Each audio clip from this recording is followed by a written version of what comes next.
সেদিন একটা short video post করেছিলাম আর বলেছিলাম আমের টক ঝাল মিষ্টি আচার করেছি। অনেকে কমেন্ট বক্সে কমেন্ট করেছেন, আপু এর ফুল রেসিপি আমরা দেখতে চাই। তাই আপনাদের জন্য এর ফুল রেসিপি নিয়ে হাজির হলাম। আসসালামু আলাইকুম। শাহিনার রান্নাঘর থেকে আমি শাহিনা বরাবরের মতো আরও একটি লং ভিডিও নিয়ে হাজির হলাম। তো দেখতেই তো পেলেন, এখানে আমি কিছু আম নিয়েছি। আমগুলো কেটে খুব সুন্দর করে পরিষ্কার করে নিয়েছি।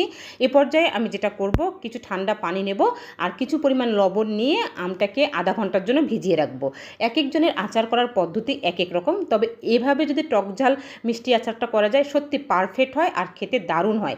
তো আমি মোটামুটি একদম আমগুলো সব দিয়ে দিয়েছি। দেওয়ার পরে একটু হাতের সাহায্যে আসলে নেড়ে চেড়ে আধা ঘন্টার জন্য এটা ভিজিয়ে রাখবো। আর আধা ঘন্টার জন্য ভিজিয়ে রাখলে হয় কি, আমের যে একটা টক ভাব থেকে সেটা আসলে দূর হয়ে যায়। আর এ পর্যায়ে আমি একটা মশলা রেডি করব। মশলার জন্য আমি এখানে সাদা সরিষা আসলে ভিজিয়ে রেখেছি। আর সাদা সরিষা ভিজিয়ে রেখে আমি সাদা সরিষাটা খুব ভালো করে ব্লেন্ড করে নেব। আর এখানে আমি একটা মশলার পেস্ট বানিয়ে নেব। তো এখানে আমি প্রথমে আসলে রসুন বাটা দিয়ে দিলাম আর পরিমাণ মতো সরিষা বাটা দিয়ে দিলাম। আর আচার করার ক্ষেত্রে অবশ্যই আসলে সাদা সরিষাটা ব্যবহার করবেন, তাহলে তিতা কম লাগবে। আর এখানে পরিমাণ মতো লবণ দিয়ে দিলাম আর ঝাল প্লাস কালারের জন্য শুটমরিচের গুঁড়া দিয়ে দিলাম আর পরিমাণ মতো হলুদ গুঁড়া দিয়ে দিলাম। দেওয়ার পরে খুব ভালো করে আমি আসলে পেস্টটা বানিয়ে নেব। যেহেতু আমি আচার করব, এখানে এক্সট্রা কোনো পানি ইউজ করব না, তাই আমি আসলে সরিষার তেল দিয়েই পেস্টটা বানিয়ে নেব। আপনারা ভিনেগার বা সিরকা দিয়েও বানিয়ে নিতে পারেন, কোনো সমস্যা নেই। তো আমি যেহেতু সংরক্ষণ করব না, আসলে খাবো, আর ঠিক এই কারণে আমার ছোট্ট ছেলে আছে, ওর জন্য আসলে সিরকা বা ভিনেগারটা আমি আসলে কম ইউজ করি। তো এ পর্যায়ে আমি আসলে ধনিয়া জিরার গুঁড়াও দিয়ে দিলাম।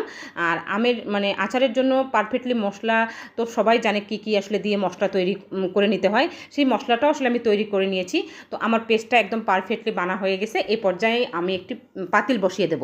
পাতিল বসিয়ে দিয়ে পরিমাণ মতো তেল দিয়ে দেব। তেল দিয়ে তেলটা হালকা গরম করে নিয়ে আমি এখানে কিছু আসলে গোটা মশলা দিয়ে দেব। আর মনে রাখবেন, আচার করার ক্ষেত্রে অবশ্যই তেলটা একবারেই দেওয়ার চেষ্টা করবেন।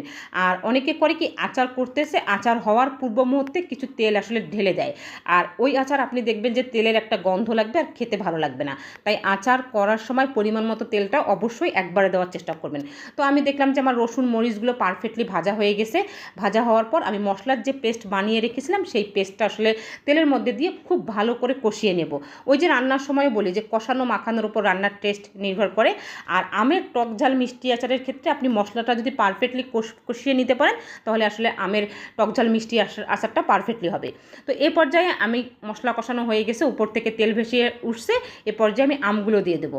মনে রাখবেন, আমের টক ঝাল মিষ্টি আচার করতে এভাবে কেটে আপনি রোদেও 2 ঘন্টা শুকিয়ে নিতে পারেন, আপনার যদি হাতে সময় থাকে। আর আপনার যদি হাতে সময় না থাকে, তাহলে সুতি তেনা দিয়ে খুব ভালো করে আমগুলো মুছিয়ে নেবেন। তবে আমার হাতে একদমই সময় ছিল না, আর ঠিক এ কারণে আমি সুতি তেনা দিয়ে আমগুলো খুব ভালো করে মুছিয়ে নিয়েছি। এ পর্যায়ে আমি একটু করে ঢেকে দেবো আর একটু করে নাড়াচাড়া করে নেব। যেহেতু আমি এখানে কোনো পানি ইউজ করব না আর এক্সট্রা কোনো তেলও ইউজ করব না, আমি তেল একবারেই দিয়ে দিয়েছি। মশলা যে ছিল সেগুলো আমি একবারে আসলে পরিমাণ মতো দিয়ে দিয়েছি। তাই আমি একটু ঢেকে দেবো আর একটু করে নাড়াচাড়া করে দেবো, তাতেই আমার আমটা খুব পারফেক্টলি সেদ্ধ হয়ে যাবে। মোটামুটি আমার কিন্তু তেল ছাড়া শুরু হয়ে গেছে।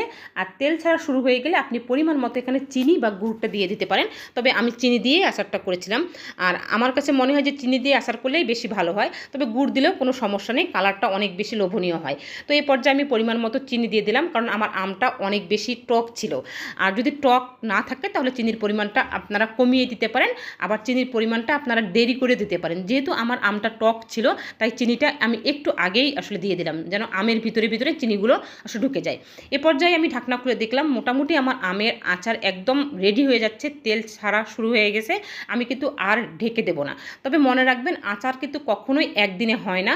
আচার 2 থেকে 3 দিন আসলে জাল দিতে হয়, রোদে দিতে হয়, তাহলে আচার পারফেক্টলি হয়। তো দেখলাম আসলে খুব ভালো করে আসলে আমার আমটা সেদ্ধ হয়ে গেছে। আমার আর কিচ্ছু করতে হবে না, একদম বলা চলে আমের আচার রেডি। কালারটা এত বেশি লোভনীয় আসছে, আসলে আমি বলে বোঝাইতে পারবো না। স্কিনে আসলে কালারটা কতটুকু বোঝা যাচ্ছে আমার জানা নেই। তো এই হচ্ছে আমার আজকের ভিডিও যদি ভালো লাগে লাইক কমেন্ট শেয়ার করবেন। ভালো থাকবেন, আল্লাহ হাফেজ।